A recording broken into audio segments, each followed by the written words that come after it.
Shame is very prevalent in our society. Actually, almost all societies in the world. It's really sad when you think about it.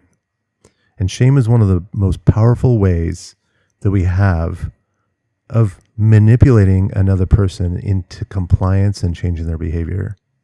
It's like, you can think of like physical aggression is I'm going to assault you or capture you and put you in chains and enslave you. That's one way that we have of like capturing a person. But when you think about it, shame is the way that most of us use to do that emotionally to another person. The way that I can get you to make your own choices to comply with my behavior is to make you feel so utterly horrible about yourself that you will do anything to escape that misery. You'll do anything to escape that nasty, yucky feeling. And eventually, you can have your own values, your own sense of identity, your own whatever. But if the shame is poured upon you thickly enough, you eventually get tired, weary, and you say, fine, and then you comply. There's a lot of cultural conditioning here that does this. So I'm kind of talking about a broader topic about the shame in general, but understanding how this shows up in relationships and why it is such an incredibly clear red flag. So let's go to the dating situation. You're sitting at this table, and across from you walks in this person, a total stranger, and you're sitting down for a first date.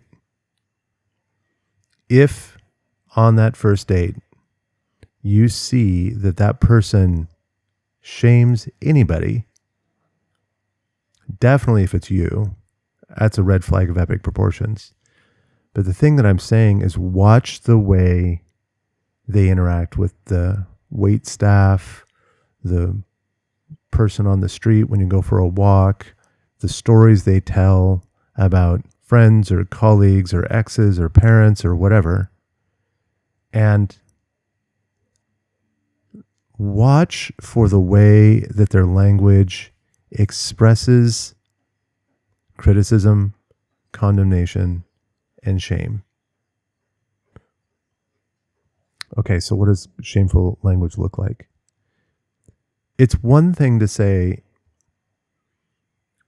I had a difficult childhood with my parents, and I did not feel emotionally safe, or we got in fights a lot.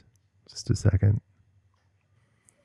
It's one thing to say, I had a difficult childhood, I fought with my parents a lot, or I fought with my ex all the time before things ended it, or whatever, right? To kind of just describe the events as they happened. But it's different when a person goes to describe the events and they said, oh, I had all these fights with my mother because she's a covert narcissist. Sometimes that's all it takes. They just attach a very strong negative psychological label on a person and say, oh, he's just a damn Republican, or he's just a damn Democrat, or idiot flat earther, or whatever, right? That this is showing you that inside their mind that they believe that that's an appropriate response. And let's talk about why that's a problem. Sure, there's a lot of people that are different than us. And there's a lot of people that have a value system that's very different than ours. Okay, we can have that difference. And we can even look at their value system and evaluate it as unhelpful, problematic, dangerous, harmful, whatever, right? Can say, person that has that kind of belief system is, I don't understand it because my values are this and they're pursuing something else, right? That's all green flag behavior, honestly. It's balanced, it's compassionate, it gives time and space for understanding and connection, and it's describing the nature of the situation as like, we have a difference. That is a wholly autonomous human being over there, and we have some kind of difference, and the difference is the thing that makes us have conflict, not the person. It's very different to say that person is insert label, and then you're just supposed to understand that anyone that has this nasty label is a horrible thing that needs to be dehumanized. Because that's what it's all about. If I can dehumanize that other person, I get to feel better about myself because I'm better than somebody. If I dehumanize someone, I can take whatever things they say that are challenging, or their hopes or their dreams or their values in society or politics or whatever, and I can squish that down and say, those are the opinions of an inhuman animal that does not deserve any time or respect or attention or anything. Just F those guys. They're bad. And look at me. I'm good. Why is this a red flag in relationships? It should be clear by now, but for a lot of people, it's not yet. It is a horrible red flag in relationships because if I'm at early stage of dating with this human being and they are using that kind of language and behavior and emotional intensity towards another, guaranteed, they will eventually turn that on you. They will take this dehumanizing, critical judgment that they are applying to someone that doesn't agree with them, and they will eventually turn that towards you. Because what's going on here is that type of shaming is being used as an emotional protection mechanism to prevent facing discomfort. It's a way of avoidance. It's a way of dodging any real life situation where I need to interact with a human being that is different than me, and I don't know what's going to happen next. I don't know how much this is going to hurt. I don't know how much it's going to feel offensive or out of alignment or whatever. Shaming others is an avoidant defensive mechanism.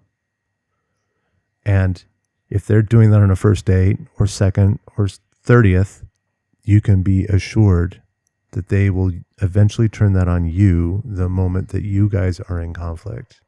And now you're bonded and in invested relationship with a human being that is actively shaming you and trying to dehumanize your experience. I've said elsewhere, there's kind of 3 common traits of trauma, and that's I am unsafe, I'm being objectified, meaning that the uniqueness that is me is being completely ignored. And the third one is perception of inescapability, or I'm trapped here. And this thing that I'm talking about, being in a relationship with another human being that is actively shaming me, is fully in the domain of this second trait of trauma, which is my existence doesn't matter. My thoughts and feelings and whatever don't matter to you. In this moment, you only care about your judgment and pushing me down. And so what I'm talking about here is in the dating process, early in the dating process, you can be watching this person and looking at the way that they react to others that disagree with them. In fact, I'm a big proponent of provoking that. Like, if we've had a couple of dates and things are going well and it's looking nice and my goal is to have a long-term relationship, if I'm in the short-term zone, then there's different rules, different guidance. But if I'm looking for a long-term relationship and things have been going well, one of the things I can do is I can intentionally create a situation where this neat person I've been hanging out with has to come face to face with people that really do not agree with them. And then watch, see what happens. How do they handle that? There's so many different ways, right? It's like, I I'm not comfortable here. I want to get away. Or, hey, these people are, they've got a value system that's really different than mine. And I don't understand it. And like, I've got all this stuff that comes up inside me, these difficult emotions, but I recognize that they're human beings and I just don't get it. Right. Those are all green flags. But the person that's like, F those guys, they're on the wrong team. They're on the wrong religion. They're on the wrong political aisle. They're wrong country, whatever, wrong economic system,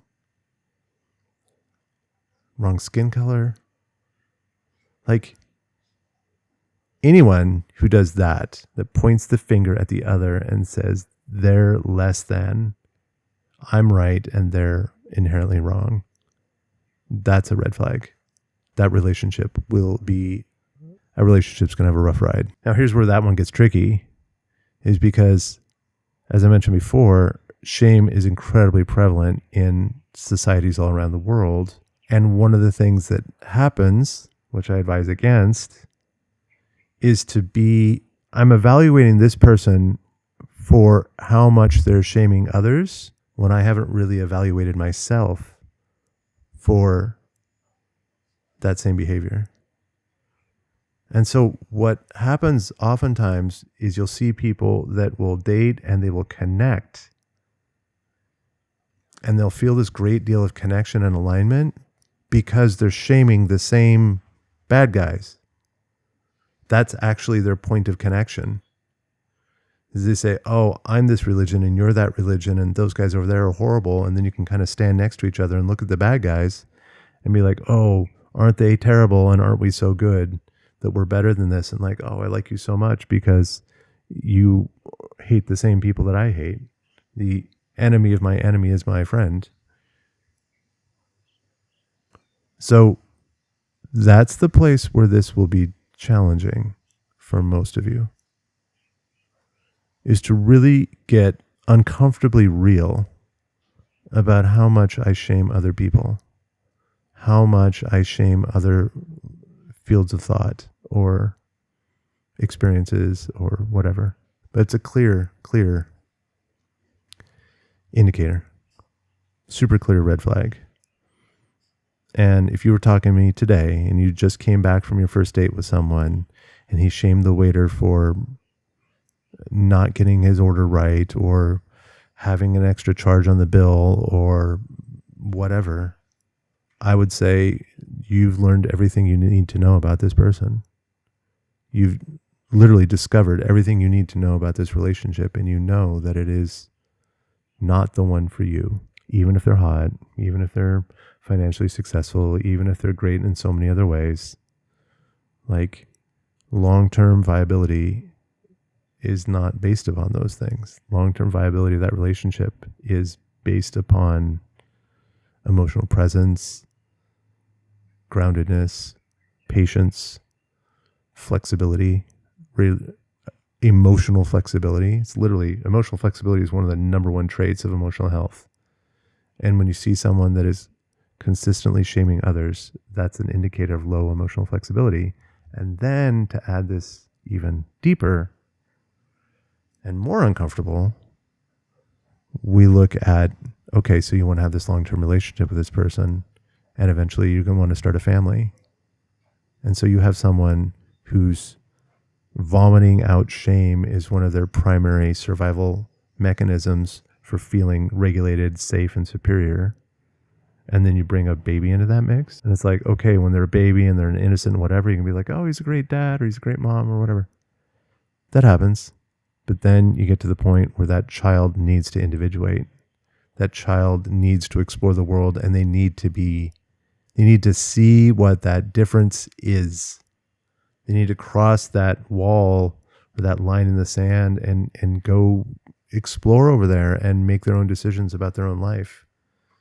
And when that happens and you have a parent that primarily relies upon shame for balance, regulation, and control of their environment, you've just created massive attachment wounds with that child. So this is one of the reasons why I say it's grounds to end the relationship immediately.